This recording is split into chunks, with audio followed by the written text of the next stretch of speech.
500 drones and 40 missiles in an overnight attack. In Kyiv, at least 3 people were killed and about 10 injured. የአሜሪካው ምክትል ፕሬዝዳንት ጄዲ ቫንስ የሩሲያ ባለስልጣናት ከትራምፕ ጋር ለመገናኘት ፈቃደኛ አይደሉም ሲሉ ወቀሱ። ሞስኮ የሶስትዮሽ ድርድሩ ለመቀበል ፍላጎት አላሳየችም ቢሉም የክሬምሊን ባለስልጣናት ግን ፑቲን ትራምፕ ለመቀበል አላመነቱም ሲሉ መግለጫ አውጥተዋል። የሩሲያና ዩክሬን ጦርነት እየተባባሰ ቀጥሏል። ትራምፕና ፑቲን ባለፈው አላስካ ላይ ተገናኝተው መፍትሄ ይሰጣሉ ተብሎ ቢጠበቅም የትራምፕ ሐሳብ መለዋወጥና የሩሲያ ጦር ወደፊት መገስገሱ ጦርነቱን እያወሳሰበው ይገኛል ነው የተባለው። ወደ 4ኛ ዓመት የተሻገረው ጦርነት አንድም በይፋ አንድም በሚስጥር የተለያዩ አካላት በጦርነቱ መሳተፋቸው የጦርነቱን አውድ ውስብስብ እንዳደረገው የብዙ ፖለቲከኞች አስተያየት ሆኗል። የሩሲያና ዩክሬን ጦርነት ለምን አልቆመም የሚል ጥያቄም ይነሳል። እንደ ፖለቲካ ተንታኞች ከሆነ ለጦርነቱ አለመቆም ኔቶን ጨምሮ የአውሮፓ ህብረት በዩክሬን ጎን መሰለፋቸው፣ የሰሜን ኮሪያ ለሩሲያ ድጋፍ ማድረጓ እንዲሁም ሌሎች አካላት በጦርነቱ መግባታቸው ለመፍትሄ አስቸጋሪ አድርጎታል ይላሉ። ሌሎች ተንታኞች ደግሞ ለዚህ ጦርነት ከምዕራባውያንና አሜሪካ ጣልቃ ገብነት በተጨማሪ ሩሲያ ታሪካዊ ግዛቶችን ማስመለስ አለብኝ በሚል በክሬሚያ በኩል ጦርነት መክፈቷ፣ ወደ ሌሎች የዩክሬን ግዛቶች መስፋፋት መጀመሯና የኔቶ ወደ ምስራቅ ቀጠና መግባት መፈለጉ ለጦርነቱ ገፊ ምክንያት መሆኑን ይናገራሉ። ትራምፕ ዳግም ወደ ስልጣን ከመጡ ወዲህ ትልቅ የቤት ስራቸው የነበረው ከሁለተኛው የዓለም ጦርነት ወዲህ በአውሮፓ ከባዱ ጦርነት የተባለውን የሩሲያና ዩክሬን ግጭት ለማስቆም ጥረት እንደሚያደርጉ ቢሆንም እስካሁን እንዳልተሳካላቸው ተመላክቷል። ምክትል ፕሬዝዳንት ጄዲ ቫንስ ከፎክስ ኒውስ ጋር በነበራቸው ቆይታም የሞስኮ ባለስልጣናት በዩክሬን ሩሲያና አሜሪካ መካከል ሊደረግ በታሰበው የሶስትዮሽ ድርድር ላይ ወደ ኋላ ማለታቸው በጦርነቱ ለመቀጠል ፍላጎት እንዳላቸው ያሳያል ሲሉም ተናግረዋል። ዶናልድ ትራምፕ በተደጋጋሚ የሩሲያና ዩክሬን ጉዳይ ትዕግስታቸው እንደተፈታተኑ መናገራቸውም አይዘነጋም። ለትራምፕ አስተዳደር የዩክሬን ጉዳይ የውጭ ፖሊሲያቸውን ከሚገመገሙበት መካከል ስለሆነ ጦርነቱ አለመቆሙ በዋሽንግተን ፖለቲከኞች ዘንድ ፈታኝ አጀንዳ መሆኑ ይታወቃል።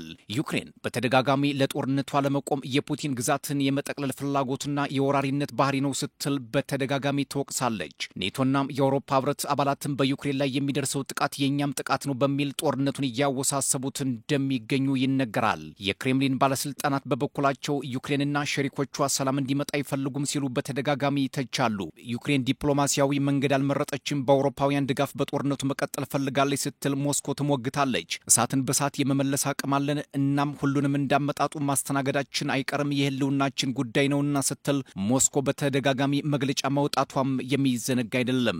ጄዲ ቫንስ ባለፉት 2 ሳምንታት ሩሲያና ዩክሬን በሁለትዮሽ ጉዳዮች እንደሚመክሩ ከዋሽንግተን ፍላጎት ቢመጣም ሞስኮ ግን ጉዳዩን ችላ ብለዋለች ነው ያሉት። አክለውም የሞስኮ ባለስልጣናት ከዩክሬን ጋር መቀራረብን እንዳልፈለጉ የሚያሳይ ድርጊት ነው ሲሉ ሩሲያን ተጠያቂ ማድረጋቸው ነው የተሰማው። ሩሲያ ግን አሁንም ለሰላም ዝግጁ ነኝ እያለች ቢሆንም ዩክሬንን መደብደቧን ግን አላቆመችም ነው የተባለው። ትላንት እሁድ የሩሲያ ሰው አልባ አውሮፕላኖች በኪየቭና አካባቢዋ ላይ በፈጸሙት ጥቃት የ4 ሰዎች ህይወት ሲያልፍ 14 ገደማዎቹ ደግሞ መቁሰላቸው ተመላክቷል። ዩክሬን ለዚህ ጥቃት ጠላት የሚገባውን ዋጋ ያገኛል ስትልም ዝታለች። አሁናዊው የሩሲያ ጥቃት በ15 አካባቢዎች ላይ መጠነ ሰፊ ጉዳት ማድረሱንም የኪየቭ ባለስልጣናት ከመናገር አልሸሸጉም። ሩሲያና ዩክሬን የሚሳኤልና ድሮን መሳሪያዎችን በመጠቀም እርስ በርስ መልስ እየተሰጣጡ በሚገኙበት ሰዓት ወደ ሰላም ይመጣሉ የሚለው ጉዳይ ተስፋ አስቆራጭ እንደሆነ ጉዳዩን የሚከታተሉ ወገኖችም ይናገራሉ። ጄዲ ቫንስ ሞስኮ ፍላጎት የላትም ቢሉም ሩሲያ የምክትል ፕሬዝዳንቱን ሐሳብ ውድቅ አድርገዋለች። ከሩሲያ የሚወጡ መረጃዎች እንደሚጠቁሙት ፕሬዝዳንት ፑቲን አሜሪካኖች ወደ ሞስኮ ለመምጣት ፍላጎት ካላቸው ትራምፕን ለማግኘት ቁርጠኛ መሆናቸው ነው።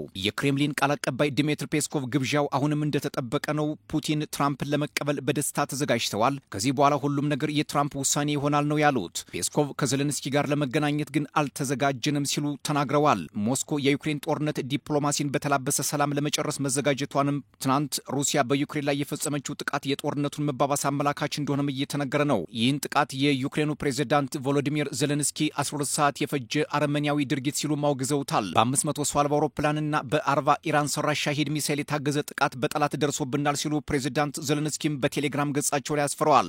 ሞስኮ ጥቃቷን ቀጥላለች፣ እኛም ለዚህ ምላሽ እንሰጣለን። አሁን ታላቁ ሰዓት እየመጣ ነው። ከአውሮፓ አሜሪካና ቡድን 7 ሀገራት ጠንካራ ምላሽ አግኝተናል ሲሉ ዘለንስኪ ገልጸዋል። ከዚህ የሩሲያ ጥቃት በኋላም የፖላንድ 2 አየር ማረፊያዎች መዘጋታቸውም ነው የተሰማው። እንደ ፖለቲካ ተንታኞች የዩክሬንና ሩሲያ ጦርነት ከሁለቱ ሀገራት አልፎ በጎረቤት ሀገራት ላይ ተጽዕኖን እያሳደረ እንደሚገኝ ነው። የሩሲያ ጥቃት በዩክሬን ከፍተኛ ባለስልጣናትም ክፉኛ ተቃውሞ ገጥሞታል። የኪየቭ አጋሮችም ሩሲያ ለሰላም እንዳልተዘጋጀች ማሳያ ነው ሲሉ ጥቃቱን አውግዘውታል። ባለፉት ቀናት የዩክሬኑ ፕሬዝዳንት ቮሎዲሚር ዜሌንስኪ በተባበሩት መንግስታት ድርጅት ዓመታዊ ጉባኤ ላይ በመገኘት የዓለም መሪዎች የሩሲያ እንቅስቃሴ አሁኑኑ የማያስቆሙት ከሆነ ፑቲን ሌሎች ሀገራትን ከማጥቃት አይመለሱም፣ ለሰላም ዝግጁም አይደሉም፣ እናም አሁን ሩሲያን በጋራ ለማስቆም ቀላል ነው ብለው ቢናገሩም የትላንቱ ጥቃት ግን የሩሲያ ጉልበት በቀላሉ እንደማይታጠፍ አሳይቶባቸዋል ሲሉ ፖለቲከኞች አስተያየታቸውን ሰጥተዋል። አሁን ላይ ዘ ታይምስ ኦፍ እስራኤል ይዞት በወጣው መረጃ ደግሞ የዩክሬኑ ፕሬዝዳንት ቮሎዲሚር ዜሌንስኪ እስራኤል ፓትሪዮት ሚሳይል ለዩክሬን መስጠቷን ሲሆን አሁን ወደ ስራ ለመግባትም ተዘጋጅተዋል ነው ያሉት። በሩሲያ በኩል የኢራን ሻሂድ ሚሳይሎች መታየታቸው፣ በዩክሬን በኩል ደግሞ የእስራኤል ፓትሪዮት ሚሳይሎች መገኘታቸው ጦርነቱ አሁንም ድረስ ከጣልቃ ገብነት እንዳልወጣና ቀጣይነት ሊኖረው እንደሚችል አመላካች ነው ሲሉ ፖለቲከኞች ስጋታቸውን ከወዲሁ አስቀምጠዋል።